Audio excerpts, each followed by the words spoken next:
नमस्कार, देवभूमि समाचार देख रहे हैं आप। आपके साथ मैं हूं स्वीटी दीक्षित। बुलेटिन की शुरुआत करेंगे उत्तराखंड की खास खबरों के साथ। सीएम धामी आज पहुंचेंगे राजधानी दिल्ली, नीति आयोग की बैठक में होंगे शामिल। दोपहर उत्तराखंड सदन पहुंचे सीएम धामी, संसद के उद्घाटन कार्यक्रम में होंगे शामिल। कई केंद्रीय नेताओं से कर सकते हैं मुलाकात। तो अहम जानकारी उत्तराखंड के दौरे से जुड़ी हुई। बता दें, राजधानी पहुंचे हैं सीएम पुष्कर सिंह धामी और कल नीति आयोग की बैठक में शामिल होंगे। इसी के साथ रविवार को संसद भवन का उद्घाटन होने वाला है। नए संसद भवन का उद्घाटन होने वाला है, उसमें भी शिरकत करेंगे सीएम पुष्कर सिंह धामी और कई ऐसे केंद्रीय मंत्री हैं जिनके साथ मुलाकात कर सकते हैं सीएम पुष्कर सिंह धामी। तो नीति आयोग के साथ बैठक करेंगे। राजधानी पहुंचे हैं सीएम पुष्कर सिंह धामी। ज्यादा जानकारी के साथ अभय कैंतुरा हमारे साथ जुड़ चुके हैं। अभय, पहुंच चुके हैं दिल्ली, आगे क्या कुछ कार्यक्रम रहने वाला है सीएम का? तो मुख्यमंत्री पुष्कर सिंह धामी अपने दिल्ली दौरे पर हैं, जिसमें 3 दिवसीय दौरा मुख्यमंत्री पुष्कर सिंह धामी का है। इसमें कल जो नीति आयोग की जो बैठक होगी, प्रधानमंत्री नरेंद्र मोदी की अध्यक्षता में उस बैठक को मुख्यमंत्री पुष्कर सिंह धामी यहाँ पर रहेंगे। इसके अलावा उसके अगले दिन जो नए संसद भवन का जो लोकार्पण जो कार्यक्रम है, उस कार्यक्रम में भी मुख्यमंत्री पुष्कर सिंह धामी मौजूद रहेंगे। साथ ही कई केंद्रीय आगे आपसे जानकारी लेते रहेंगे, लेकिन देखिए अहम जानकारी आप तक पहुंचा रहे हैं। जब राजधानी दिल्ली पहुंचे सीएम पुष्कर सिंह धामी, उनका दिल्ली दौरा है और बता दें कि दिल्ली में नए संसद भवन का उद्घाटन होने वाला है, उसमें सीएम पुष्कर सिंह धामी शिरकत करेंगे। रविवार को यह कार्यक्रम होना है जिसमें सीएम पुष्कर सिंह धामी शिरकत करेंगे और नीति आयोग की बैठक में भी शामिल होंगे सीएम पुष्कर सिंह धामी। इसी के साथ जानकारी दे रहे कि कई केंद्रीय मंत्रियों से मुलाकात कर सकते हैं सीएम। तो अहम दौरा है उनका, दिल्ली दौरा है। नीति आयोग की बैठक में शामिल होंगे सीएम धामी। लगातार हमारे साथ अभय कैंतुरा बने हुए हैं। अभय, देखिए ये भी जानकारी निकल के सामने आई है कि नए संसद भवन का उद्घाटन होने वाला है, उसमें भी शिरकत कर सकते हैं, और क्या कुछ अपडेट है इनके दौरे से जुड़ी हुई? जी बिल्कुल, मुख्यमंत्री पुष्कर सिंह धामी अपने 3 दिवसीय दौरे के दौरान सबसे बड़ी मुख्यमंत्री पुष्कर सिंह धामी केंद्रीय नेताओं से मुलाकात यहाँ पर करेंगे। 27 को जो नीति आयोग की जो बैठक होगी उसमें भी मुख्यमंत्री पुष्कर सिंह धामी मौजूद रहेंगे और 28 मई को जो नए संसद भवन का जो लोकार्पण कार्यक्रम है, उस कार्यक्रम में भी मुख्यमंत्री पुष्कर सिंह धामी यहाँ पर सम्मिलित होंगे। साथ ही केंद्रीय मंत्रियों से मुलाकात के दौरान जो राज्यों से जुड़े हुए जो सामुदायिक विषय हैं, उन विषयों पर बातचीत करेंगे। केंद्रीय मंत्रियों की तरफ से जो पूर्व में जो आश्वासन दिए गए थे राज्य के विकास से जुड़ी परियोजनाओं को लेकर, उन परियोजनाओं को लेकर बातचीत होगी। कोशिश मुख्यमंत्री पुष्कर सिंह धामी की यही है कि अपने दिल्ली दौरे के दौरान राज्य के लिए कुछ सौगातों को लेकर आए, ताकि उत्तराखंड राज्य में जो विकास का पहिया है वो तेज गति से यहाँ पर घूम सके। और उम्मीद ये कह सकते हैं कि जब कल नीति आयोग की बैठक में मुख्यमंत्री पुष्कर सिंह धामी सम्मिलित होंगे तो जो राज्य का जो बजट है उस बजट को बढ़ाने को लेकर बातचीत यहाँ पर होगी।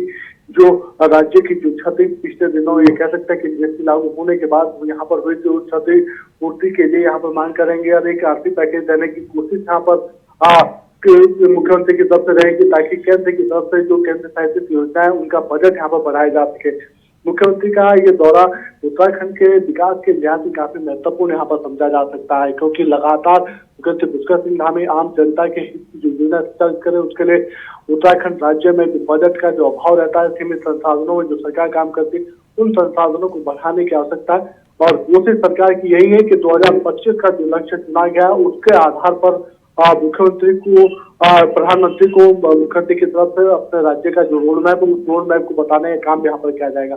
उम्मीदों भरा ये दौरा कहा जा सकता है मुख्यमंत्री का 3 दिवसीय दिल्ली दौरा, और उम्मीद यही कर रहे हैं राज्यवासी की राज्य की जनता को बड़ा लाभ इन दौरों से मिलेगा। जी, और इससे पहले देखिए अभी जब भी उनका दिल्ली दौरा रहा है तब वो उत्तराखंड के वासियों के लिए नई सौगात लेके आए हैं दिल्ली से। बिल्कुल, इस बात भी उम्मीद यही है कि अपने 3 दिवसीय दौरे के दौरान मुख्यमंत्री पुष्कर सिंह धामी जो केंद्र शासित योजनाएं हैं, उन योजनाओं के बजट को बढ़ाने की बात यहाँ पर कर सकते हैं। राज्य में किस प्रकार से विकास की रफ्तार और तेज हो सकती है, उसको लेकर बातचीत यहाँ पर होगी। कोशिश सरकार की यही है कि उत्तराखंड राज्य में जो लक्ष्य चुना गया है सरकार की तरफ से 2025 तक उत्तराखंड राज्य को श्रेष्ठ राज्य की श्रेणी में शुमार करने का, उस लक्ष्य को प्राप्त करने में जो चीजें सहायक हो सकती है और केंद्र सरकार की तरफ से जो आश्वासन यहाँ पर दिए गए थे पूर्व में, उन आश्वासनों को पूरा करने की कोशिश यहाँ पर की जाएगी।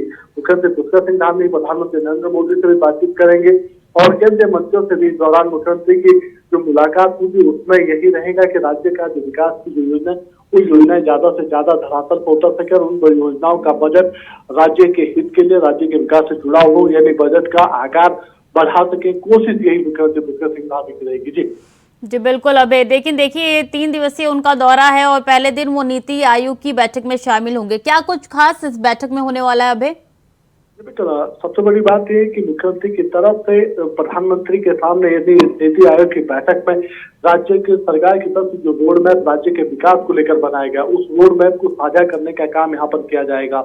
इसके अलावा 2025 के लेकर सशक्त उत्तराखंड का जो लक्ष्य सरकार की तरफ से निर्धारित किया गया है, उसमें किस प्रकार से अभी तक सरकार ने काम किया और आने वाले समय में कौन कौन से क्षेत्र हैं जिस क्षेत्रों में सरकार बेहतर गति से और तेज गति से यहाँ पर काम कर सकती है, उसको यहाँ पर साझा करने का काम मुख्यमंत्री की तरफ से किया जाएगा, ताकि प्रधानमंत्री को ये बताया जा सके कि उत्तराखंड राज्य किस प्रकार से अपने विकास की रफ्तार बढ़ाने में काम कर रहा है, उत्तराखंड की जो जनता उनको विकास की योजनाओं का किस प्रकार से लाभ मिल पा रहा है, उन सब चीजों की कोशिश बताने की यही रहेगी। तो ये समझा जा सकता है कि नीति आयोग की बैठक में मुख्यमंत्री की तरफ से उत्तराखंड का हर पक्ष रखने का काम यहाँ पर किया जाएगा, ताकि उत्तराखंड राज्य के लिए केंद्र सरकार की जो योजनाएं वो ज्यादा से ज्यादा यहाँ पर संचालित हो सके।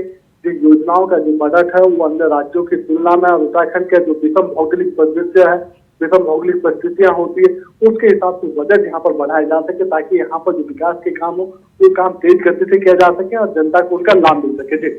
जी बिल्कुल अभय, तो काफी अहम दौरा उनका ये माना जा रहा है, 3 दिवसीय दौरा है। बहुत बहुत शुक्रिया अभय तमाम जानकारियों के लिए। और मुख्यमंत्री पुष्कर सिंह धामी अपने 3 दिवसीय दिल्ली दौरे पर है, जहां कई कार्यक्रमों में प्रतिभाग करेंगे। इसके साथ ही सीएम धामी कल नीति आयोग की बैठक में सम्मिलित होंगे और 28 तारीख को देश के संसद भवन उद्घाटन कार्यक्रम में प्रतिभाग करेंगे। प्रदेश प्रवक्ता वीरेंद्र बिष्ट ने कहा है कि मुख्यमंत्री पुष्कर सिंह धामी का दिल्ली दौरा काफी महत्वपूर्ण माना जा रहा है। वो उत्तराखंड के विकास को लेकर तमाम केंद्रीय मंत्रियों से भी मुलाकात कर सकते हैं।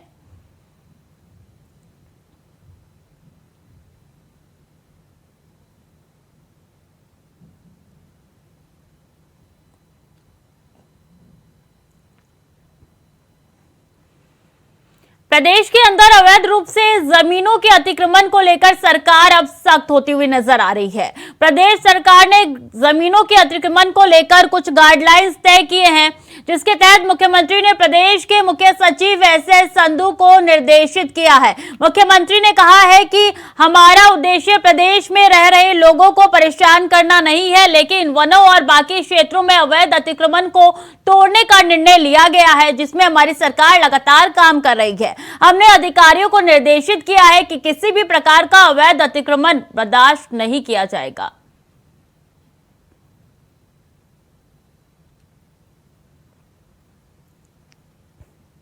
नहीं है। देखिए, अतिक्रमण को लेकर हमने कुछ गाइडलाइन तय की हुई है और मुख्य सचिव को मैंने आज ही उनको कहा है कि इस पर ठीक प्रकार से व्यवस्था बनाए। ये किसी को परेशान करना हमारा उद्देश्य नहीं है।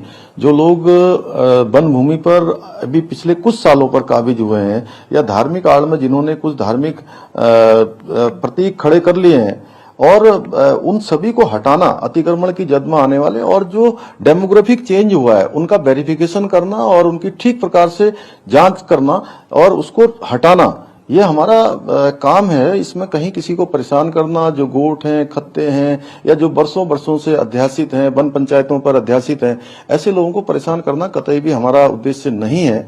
और जो भी इस प्रकार की गतिविधियों को करेंगे, निश्चित रूप से उसको भी हम लोग मॉनिटर कर रहे हैं और सभी को कह दिया गया है कि किसी को कोई परेशानी इस अभियान से नहीं होनी चाहिए। और अपने तय कार्यक्रम के अनुसार उत्तराखंड के राज्यपाल सेवानिवृत्त लेफ्टिनेंट जनरल गुरमीत सिंह अपने 2 दिवसीय दौरे पर सीएम धामी की विधानसभा क्षेत्र चंपावत पहुंचे, जहां सर्किट हाउस हेलीपैड पर महामहिम राज्यपाल को गार्ड ऑफ ऑनर दिया गया। उनके कार्यक्रम के पहले चरण में राज्यपाल घने जंगलों के बीच बनी स्वामी विवेकानंद की तपोस्थली लोहाघाट के अद्वैत आश्रम मायावती पहुंचे, जहां आश्रम के स्वामियों की तरफ से महामहिम का जोरदार स्वागत किया गया। सबसे पहले तो मैं ये कहना चाहता हूं कि इतनी सुंदर जगह जहां पर आपको ध्यान लगाना, मेडिटेशन करना, ओम की शक्ति, अद्वैत का क्या है समझने के लिए ये जगह बहुत इम्पोर्टेंट है।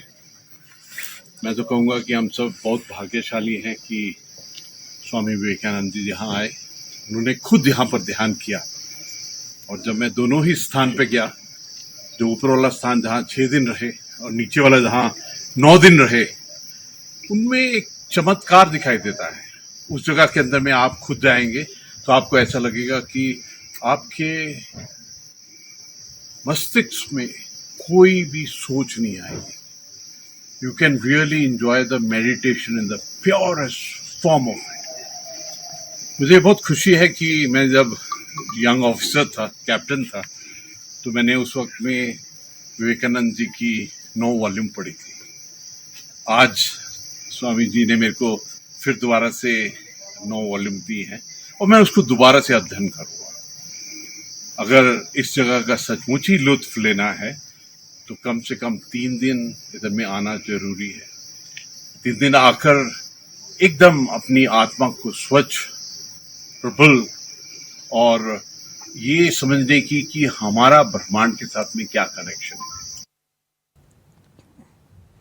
और नए संसद भवन के लोकार्पण कार्यक्रम में कांग्रेस पार्टी के नेताओं के शामिल न होने पर बीजेपी ने कांग्रेस नेताओं को नसीहत दी है। उत्तराखंड से बीजेपी के राज्यसभा सांसद नरेश बंसल ने कहा है कि आज कांग्रेस जो आरोप लगा रही है, पहले उन्हें खुद को अपने इतिहास में झांक लेना चाहिए। उनके शासनकाल में किस प्रकार से कांग्रेस ने काम किया है। ऐसे में आज अगर कांग्रेस को राष्ट्रपति पर इतना ही प्यार आ रहा है तो क्यों नहीं कांग्रेस ने राष्ट्रपति चुनाव में एनडीए उम्मीदवार को निर्विरोधी चुनाव लड़ने दिया।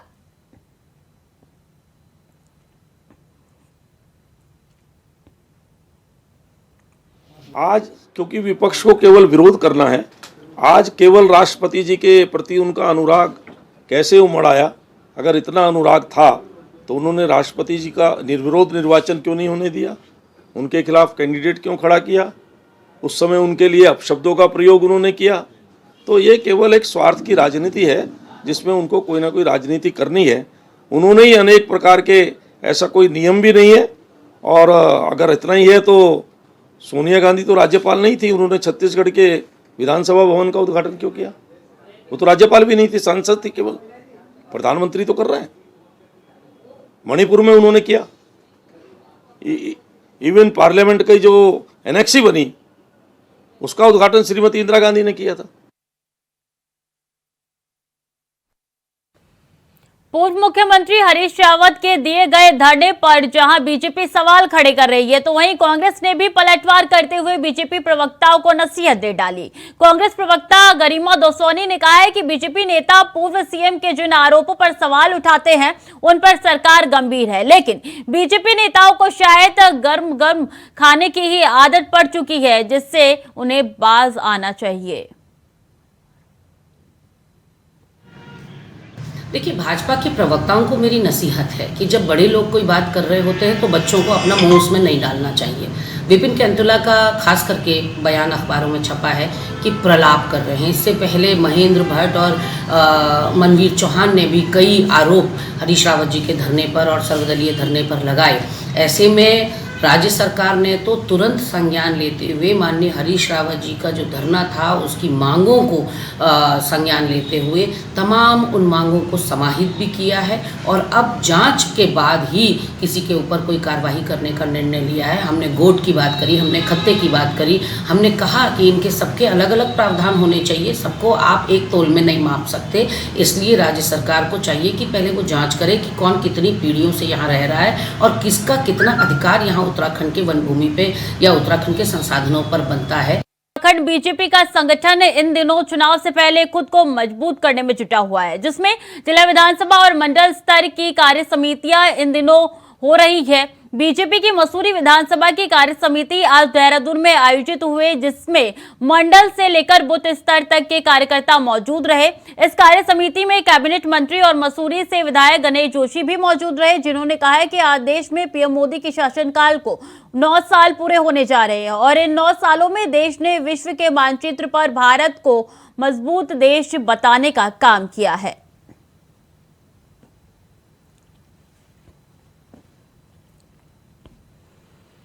उत्तराखंड के मुख्यमंत्री के सख्त आदेश है कि कहीं भी अवैध निर्माण नहीं किया जाना चाहिए और जिन्होंने सरकारी भूमि पर अवैध कब्जे किए हुए हैं सभी सरकारी भूमि को खाली करवा दिया जाए। तो वहीं दूसरी ओर दुगडा से आगे आमडाली में और फतेहपुर में अवैध निर्माण जमकर हो रहा है। नदियों को काट काट कर वहां पर रिजॉर्ट और होटल बनाए जा रहे हैं, लेकिन प्रशासन गहरी नींद में सोया हुआ है।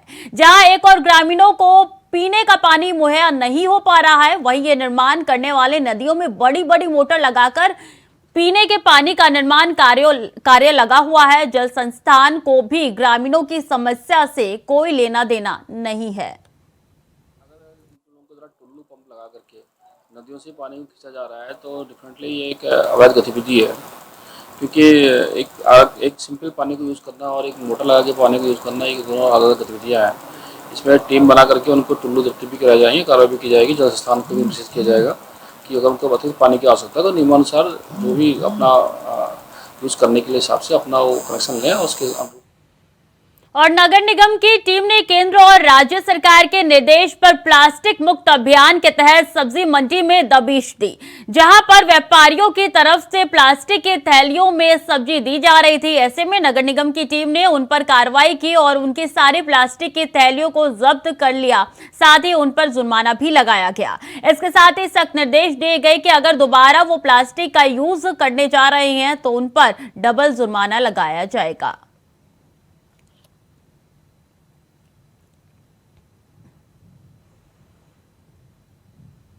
उत्तराखंड के लिए मौसम विभाग ने 26 और 29 मई के लिए आंधी, बारिश और ओलावृष्टि की चेतावनी जारी की है। इसके तहत मौसम विभाग ने शुक्रवार के लिए येलो अलर्ट जारी किया है। मौसम विभाग के निदेशक विक्रम सिंह ने बताया कि अलर्ट के मद्देनजर सभी जिला प्रशासनों को सूचित किया गया है कि उन्होंने पहाड़ की यात्रा करने वाले लोगों से सावधानी और सतर्कता बरतने की अपील की है।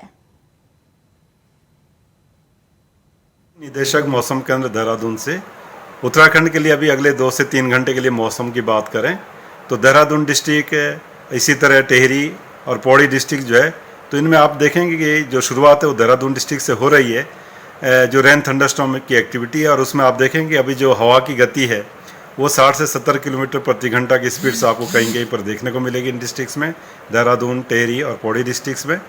और साथ ही जो है कहीं कहीं पर ओलावृष्टि और इसी के साथ जो बिजली गिरना या कड़कना कहीं कहीं पर वो चीज़ भी देखने को मिल सकती है। तो अभी अगले 2 से 3 घंटे में ये एक्टिविटी देहरादून, टेहरी और पौड़ी डिस्ट्रिक्ट में चलने वाली है और देहरादून में इसकी शुरुआत करीब करीब हो चुकी है। और देहरादून में जीएमएस रोड के पास अमूल पार्लर की दुकान में आग लग गई, जहां आग लगने से दुकान को भारी नुकसान हुआ है। आपको बता दें कि बिजली के वायर, छत की ceiling, cold store, fridge, cold drink, ice cream आदि का सामान जलकर राख हो गया है। तो वहीं मौके पर पहुंचे 2 फायर ब्रिगेड के टैंकरों ने कड़ी मशक्कत के बाद आग पर काबू पाया।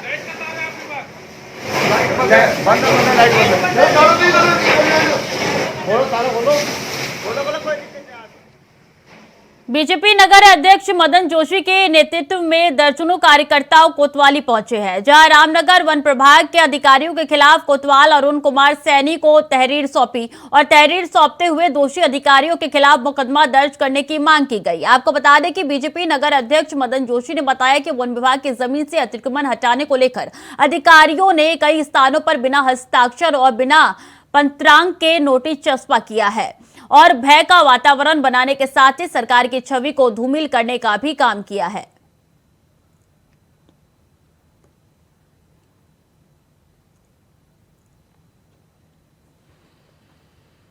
और उत्तराखंड के मुख्यमंत्री पुष्कर सिंह धामी आज हरिद्वार में चल रही विश्व हिंदू परिषद की 2 दिवसीय मार्गदर्शक मंडल की बैठक में शामिल होने के लिए हरिद्वार पहुंचे। श्री कृष्णा आश्रम कनखल में चल रही इस बैठक में पहुंचने पर मुख्यमंत्री पुष्कर सिंह धामी ने सभी संतों का माल्यार्पण करके स्वागत किया और उनका आशीर्वाद लिया और संतोषी अपना आशीर्वाद बनाए रखने और उनको दिशा निर्देश देते रहने का अपेक्षा की, ताकि वो उत्तराखंड और देश के लिए और धर्म, अध्यात्मक और सनातन के लिए कार्य करते हुए सन्मार्ग पर आगे चलते रहे। पुष्कर सिंह धामी ने इस दौरान मीडिया से बात करते हुए कहा कि संतों ने जो उनसे अपेक्षा किए हैं उनको पूरा करने का कार्य करेंगे। साथ ही उन्होंने बताया कि उत्तराखंड ऐसा राज्य बनने जा रहा है, राज्य बनने जा रहा है जो समान नागरिक संहिता को लागू करेगा और इसका दाम लगभग तैयार हो चुका है जो 30 जून तक मिल जाएगा।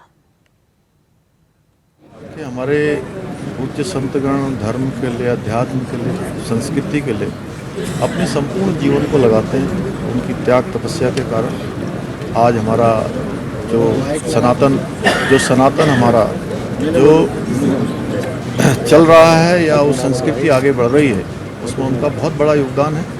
मैं भी उनके इस केंद्रीय मार्गदर्शक मंडल में पूज्य संतगण पूरे देश भर से आए हैं। मैं उनका आशीर्वाद लेने के लिए आया हूँ। उनके आशीर्वाद से निश्चित रूप से, उनके मार्गदर्शन से हम सन्मार्ग पर चलें, हम धर्म के मार्ग पर चलें, अच्छे काम करें और ये संकल्प हमारा और दृढ़ होता है। इसीलिए आज सबका आशीर्वाद लिया। नरेंद्रनगर G20 की बैठक में सम्मिलित होने आए कई देशों के डेलीगेट्स के सामने गाला डिनर के दौरान उत्तराखंड की आध्यात्मिकता, तीर्थ टन और स्थानीय सांस्कृतिक विरासत पर आधारित प्रस्तुतिकरण दिया। सांस्कृतिक संध्या की शुरुआत राष्ट्रगान, डेलीगेट्स और मुख्य अतिथियों के स्वागत और दीप प्रज्वलन से की गई। आध्यात्मिक और तीर्थ टन के प्रस्तुतिकरण में जहां योग, गंगा आरती, दर्शन, चारधाम तीर्थ यात्रा, महासु देवता वंदना और स्थानीय देवी देवताओं की देव डोलियों का प्रस्तुतिकरण दिया गया। वहीं सांस्कृतिक विरासत में गढ़वाली, कुमाऊनी और जौनसारी सांस्कृतिक का प्रस्तुतिकरण दिया गया। इस अवसर पर सांस्कृतिक संध्या की प्रस्तुति के दौरान महामहिम राज्यपाल लेफ्टिनेंट जनरल गुरमीत सिंह, मुख्यमंत्री पुष्कर सिंह धामी, केंद्रीय राज्य मंत्री मीनाक्षी लेखी और अजय भट्ट, उत्तराखंड विधानसभा अध्यक्ष रितु खंडूरी, पूर्व मुख्यमंत्री विजय बहुगुणा, उत्तराखंड कैबिनेट मंत्री प्रेमचंद्र अग्रवाल, सुबोध उनियाल, गणेश जोशी और सौरभ बहुगुणा और लोकसभा सांसद मौजूद रहे।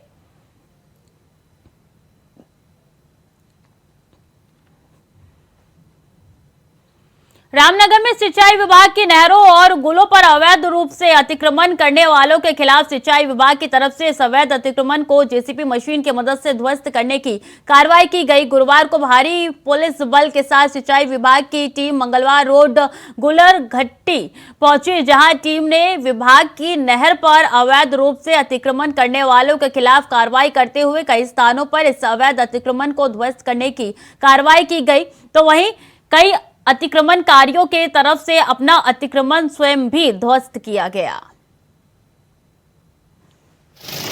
देखिए, चिन्हीकरण का कार्य चल रहा है और अभी तक हमने 76 स्थान चिन्हीकरण करे हैं, जिसमें थोड़ी बहुत दीवारें भी हैं, पुलिया हैं, मकान भी हैं, तो उनका ध्वस्तीकरण का कार्य गतिमान है। हेमकुंड साहिब में बर्फबारी के कारण हेमकुंड साहिब की यात्रा जिला प्रशासन ने रोक दी, जहां आज यानी शुक्रवार को भी हेमकुंड साहिब की यात्रा पर रोक लगाई गई है। आपको बता दें कि अटलाकोटी से 200 यात्रियों को वापस घांगरिया भेज दिया गया है, जबकि 1430 यात्रियों को घांगरिया से गोविंद घाट वापस भेजा गया है। जिला प्रशासन ने यात्रियों से मौसम साफ होने तक सुरक्षित स्थानों पर रुकने की अपील की है। साथ ही पुलिस ने मौसम खुलने के बाद यात्रा को लेकर फैसला करने की बात कही है।